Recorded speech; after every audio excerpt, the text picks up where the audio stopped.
It's now time to form the second piece of the trunking. This is going to form a T piece.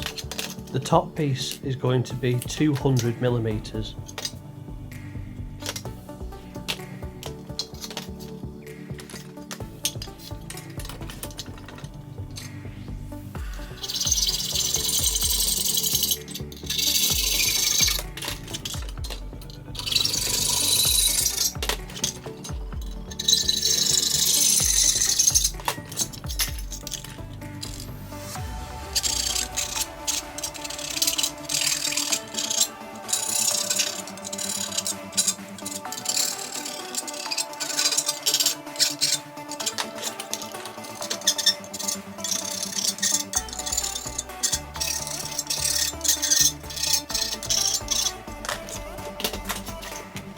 A section in the middle of this trunking will need removing.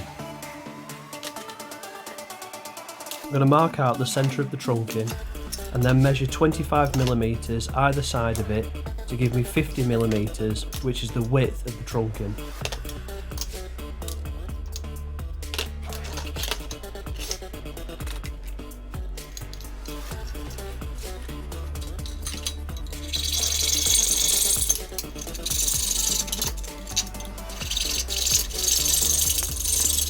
As always, to remove this middle section, I'm going to weaken it using a file and bend it backwards and forwards. It's a little bit tight to fit the other piece of trunking, so I'm going to widen the opening using a file.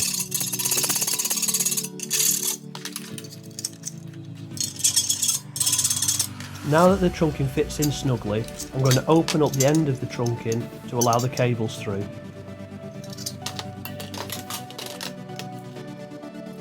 This next piece of trunking is 300mm long, but I need to add an extra 50mm as this is going to go inside of the other piece of trunking. So the first thing to do is to trim this piece of trunking down to 350mm.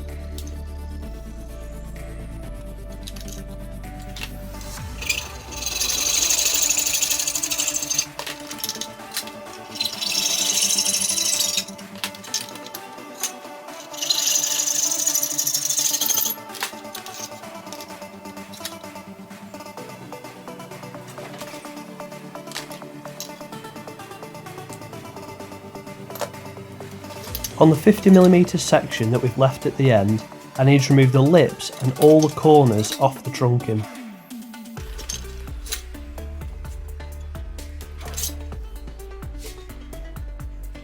I'm going to use a junior hacksaw with these fiddly cuts.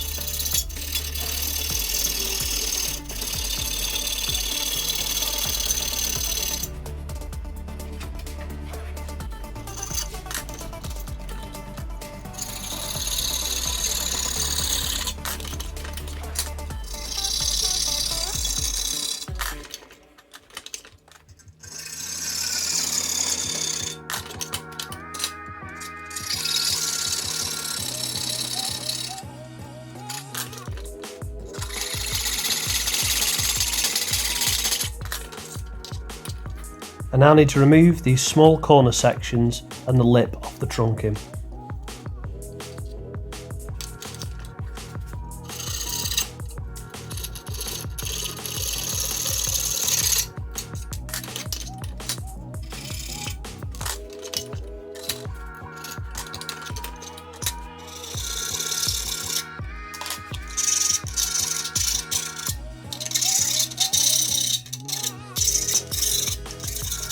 These sections now need opening up to fit into the other piece of trunking.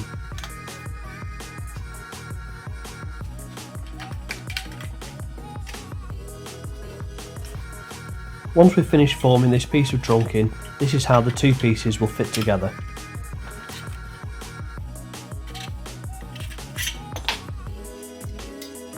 I'm going to use the hammer and the anvil to sharpen up the corners so that the two pieces fit flush.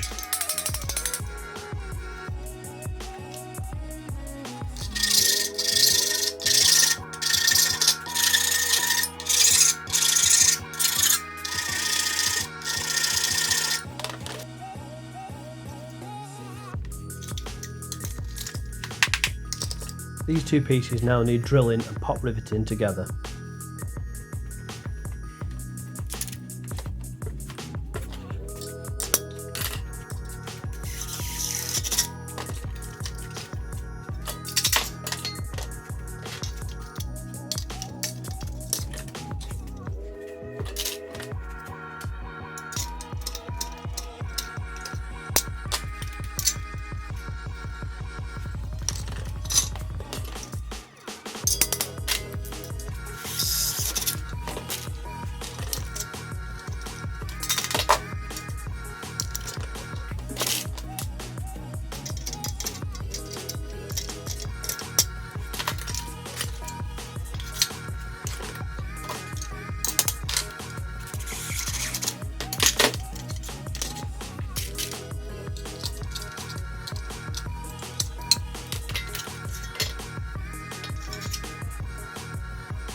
These two pieces of trunking can now be connected together.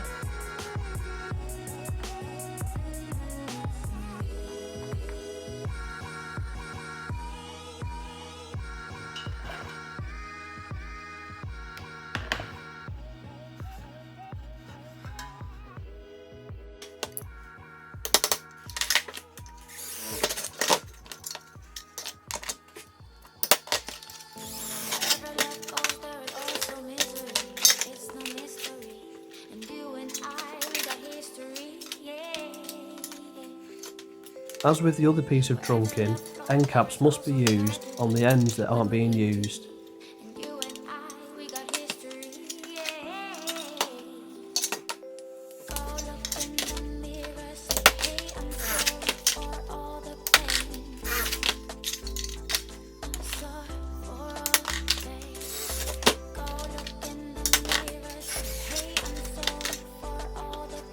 Once the end caps have been installed, we need to drill an opening for the double pole switch. It's going to be mounted dead centre of the trunking, 150mm. If we measure up from the back of the trunking 17mm, the hole will be far enough away from the wall that it will be able to go straight into the double pole switch.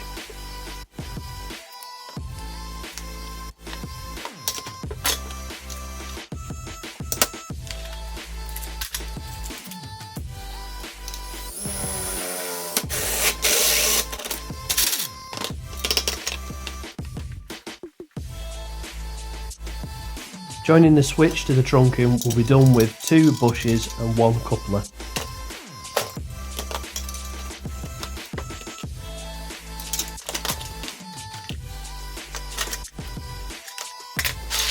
The next thing we need to do is to create a lid for the trunking.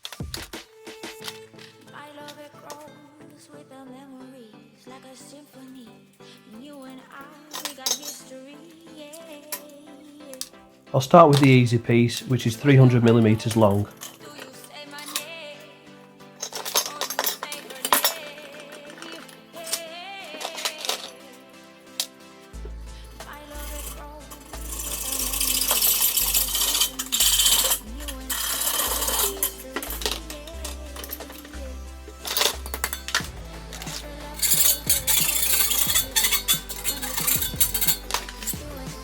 As you can see, there's no way for this lid to stay on the trunking. We need to install turnbuckles. These should be evenly spaced to either end of the trunking lid. Make sure where you're installing the turnbuckles there's nothing in the way that will prevent it from holding onto the trunking. To do this I'll need a 10mm drill bit. This is large enough for the screw part of the turnbuckle to fit through. For the turnbuckle to be fitted on, the trunking lid needs to be indented so that the screw part is recessed into the trunking. We use this tool to do that.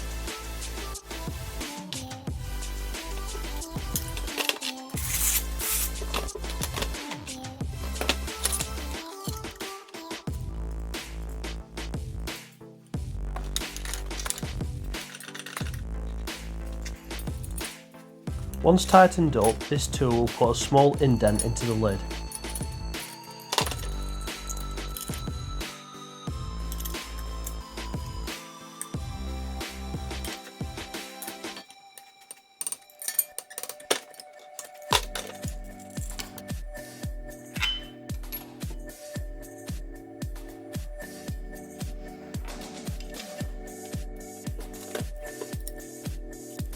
The two halves of the turnbuckle clip together, but you'll need to use a hammer to get it to do this.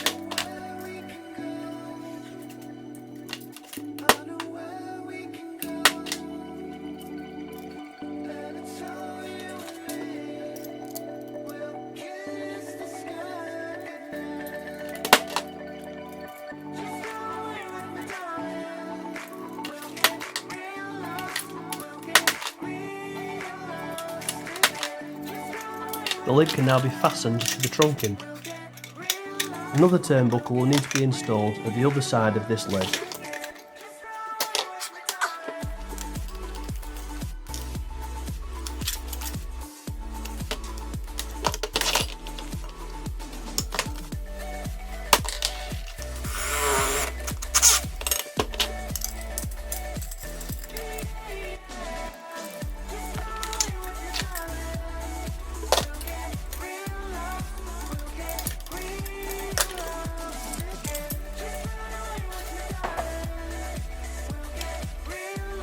I'm going to slow this down a little bit so you can see it better.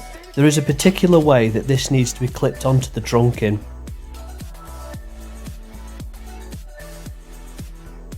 The two rounded sections at the end of the turnbuckle need to face down.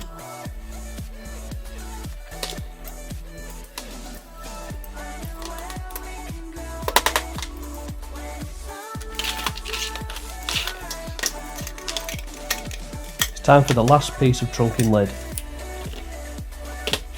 At 300mm is where the 45° angle will start.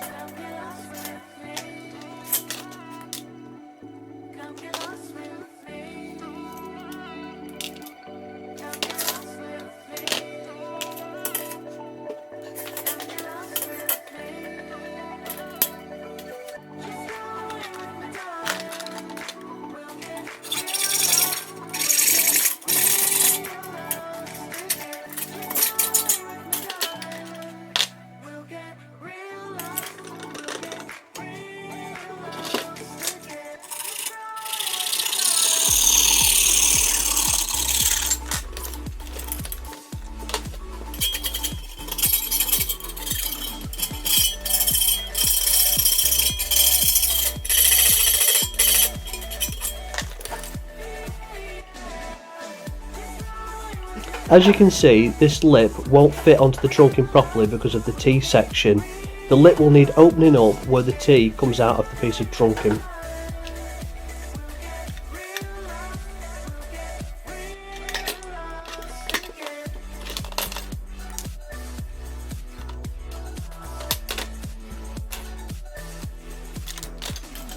To prevent there being a gap between the two pieces of trunking lid, the lip is left on and just straightened and flattened. The lids overlap each other to prevent there being a gap.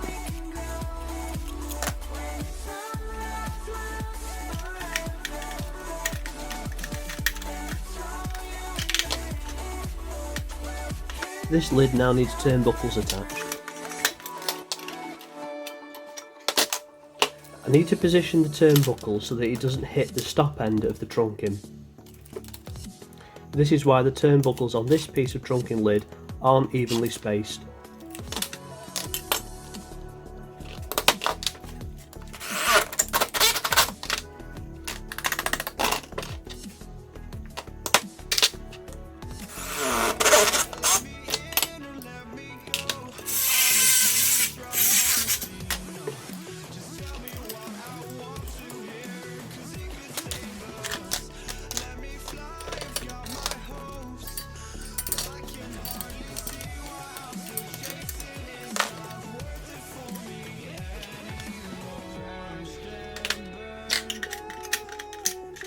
This is all of the trunking pieces completed. The last thing to do is to put some holes in the back of the trunking so that it can be screwed to the wall. I'm going to drill 2 holes in each section of trunking. Using another bush and the bush spanner, I'm going to connect the trunking to the consumer unit. Ensure that each piece of the trunking is level and plumb.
The next task is to select the MCB and the sizing of wiring we're going to use. The key piece of information we need to know is what the circuit is being used for. In this assessment, it's told us that the expected load of this circuit is 3 kilowatts. So the first thing we need to do is to work out what 3 kilowatts are in amps. The first thing we need to do is to change this 3 kilowatts into watts. The way that we do that is by timesing it by 1,000, which gives us the answer of 3,000 watts. We then take this 3,000 watts and we divide it by our voltage.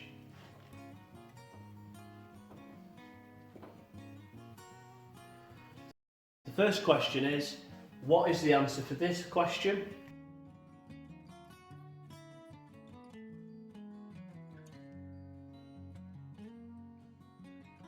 The next two pieces of information that we need is our installation method and our wiring type. These two pieces of information will help you find the column.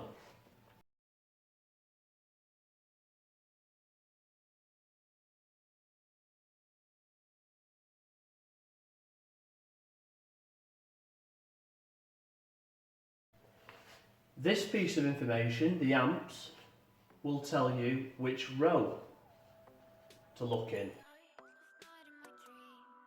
Once you've found the answer, the size of the cable that you need is in the far left column.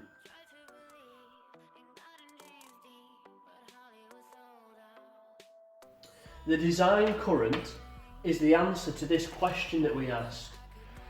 What is 3,000 divided by 230?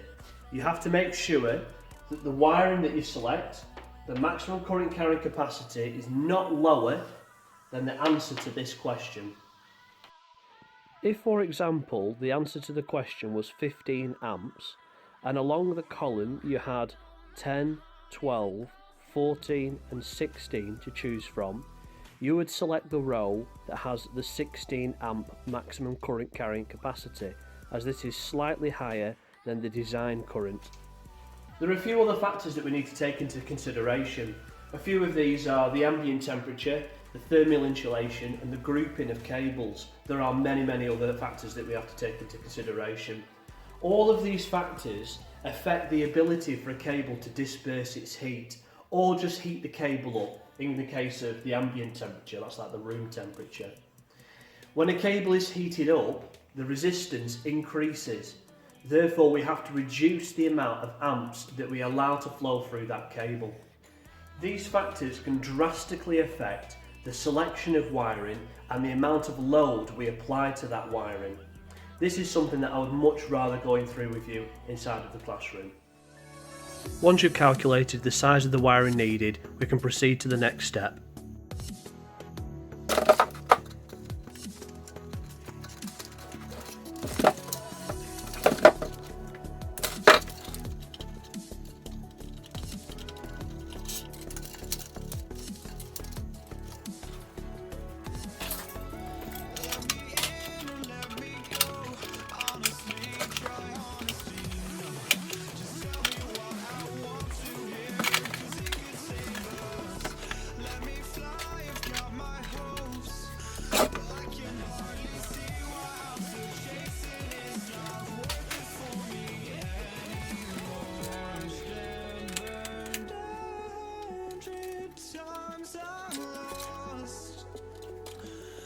Just can't let this go. Every last chance I had is gone, but I just can't let you know.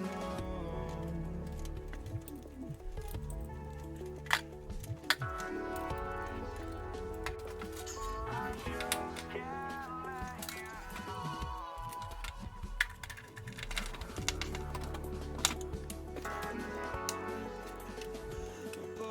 Just can't let you know.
Thanks for watching. If there's any questions or if you're struggling with the materials and tool list, just give me a message.